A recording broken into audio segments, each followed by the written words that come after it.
រូបបងកំពុងតែអាប់រែងឲ្យស្អប់ពាន់ណានិយាយពីក្រៅខ្នងហៅបងឬប្អូនណាប្រកាន់ហៅបងឬអាបកាច់តែអញសុំចែកមើលថាសញ្ញាណប័ណ្ណនៅក្មេងឯងកុំចង់វាយស្មើយកចាស់ធ្វើខ្លាំងគ្មានគួរឲ្យស្រឡាញ់ទេកុំអង្គុយឲ្យខ្ពស់ជាងឈួរបើបងអត់ចេះរកអានឹងពីរបស់ខ្មែរអានឹងហៅថាឆ្កែត្រូវហើយជីវិតគឺមិនទៀងពេលខ្លះអូនធ្វើជាកំ pl ែងបើអត់ចេញជាកំ pl ែងបើជាត្រូវស៊ីកំ pl ែងមែនហើយមានអណ្ដាតយកកុំចេះតែកន្លង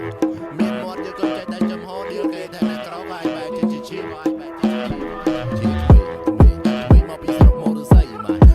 គាត់ដាក់លក់បាយគាត់ថាលុយយ៉ាងដែលមានកូនជាក៏វិញជាគ្មានចេញពីជនបទចេះខ្វល់អាណាគាត់តែពីថ្នាក់ទី8មានក្រោយស្បែកគិនគូអីលើចង់ព្រោះរសជាតិជាសេដ្ឋី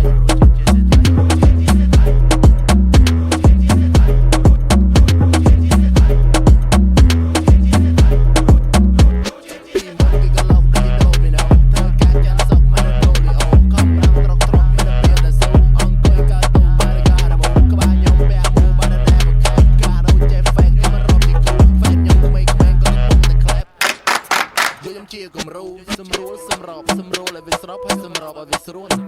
កម្មមេគឺជាអំពើអាណាជាអ្នកទៅគឺអានឹងអ្នកទទួល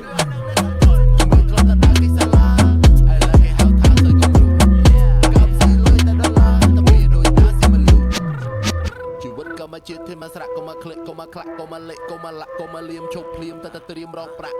ទៅតែប្រឹងប្រែងប្រាប់ទៅបញ្ញាប់រក